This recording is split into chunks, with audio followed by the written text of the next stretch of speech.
বিচারাধীন ভোটারদের শুনানি ভোটারদের উপস্থিতিতে করার দাবিতে মুখ্য নির্বাচনী আধিকারিকের দফতর অভিযান করল এসডিপিআই।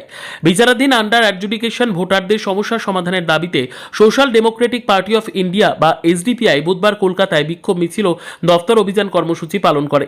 টি বোর্ডের সামনে থেকে মিছিল শুরু হয় রাজ্য মুখ্য নির্বাচনী আধিকারিকের দফতর পর্যন্ত যায়। পরে দলের একটি প্রতিনিধি দল নির্বাচন কমিশনের অধীনস্থ পশ্চিমবঙ্গের মুখ্য নির্বাচনী আধিকারিকের কাছে ডেপুটেশন জমা দেয়। দপ্তরের সামনে অবস্থান বিক্ষোভ সংগঠিত হয়। প্রতিনিধি দলে উপস্থিত ছিলেন রাজ্য সভাপতি হাকিকুল ইসলাম, সাধারণ সম্পাদক ডাক্তার কামাল বাশিরুজ্জামান, রাজ্য সম্পাদক হাসিবুল ইসলাম এবং রাজ্য সাংগঠনিক সাধারণ সম্পাদক সুমন মণ্ডল।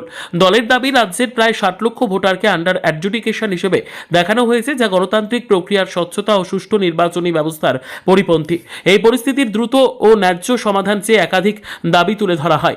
এসডিপিআইয়ের প্রধান দাবিগুলির মধ্যে রয়েছে বিচারাধীন সমস্ত ভোটারদের চূড়ান্ত তালিকায় অন্তর্ভুক্ত করে তারপর বিধানসভা নির্বাচন ঘোষণা করা, লিঙ্কেজ থাকা সত্ত্বেও আন্ডার অ্যাডজুডিকেশন রাখা হয়েছে তাদের অবিলম্বে অ্যাপ্রুভড করা, বিচারাধীন ভোটারদের শুনানি ভোটারদের উপস্থিতিতে সম্পন্ন করা, ইসিআই নির্ধারিত নথির পাশাপাশি সরকার প্রদত্ত ও অনুমোদিত অন্যান্য বৈধ নথিও গ্রহণ করা।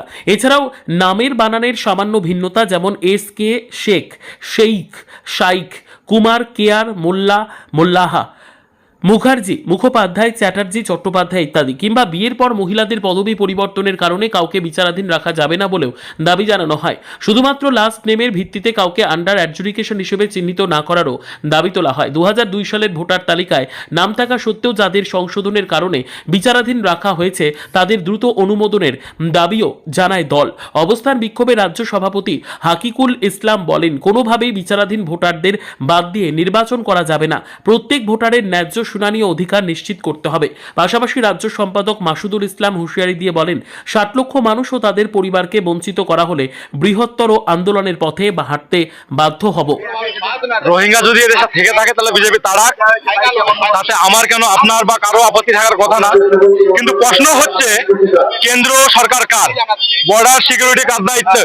বর্ডার তো সিকিউরিটি বিজেপির দায়িত্বে। তাহলে কেন্দ্রীয় স্বরাষ্ট্রমন্ত্রী অমিত শাহ স্বীকার করুক যে আমি অপদার্থ, আমি বর্ডারের সিকিউরিটি দিতে ব্যর্থ হয়েছি, আমি পদত্যাগ করলাম।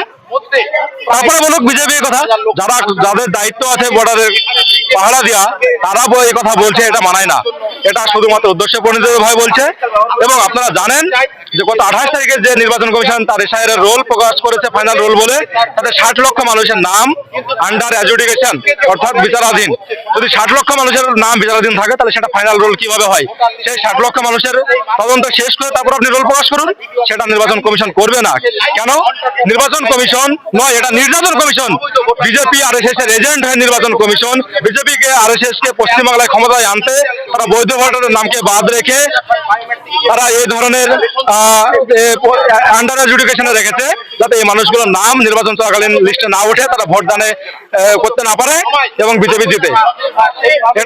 আজকে আমাদের ইলেকশন সিও দপ্তর অভিযান আছে এবং আমরা যতক্ষণ এটা সুনিশ্চিত হচ্ছে একজন বৈধ ভোটারের নামও আন্ডার অ্যাডজুডিকেশনে নেই, ততক্ষণ পর্যন্ত ইলেকশন নির্বাচন ঘোষণা করা যাবে না। এটা আমাদের মূল দাবি।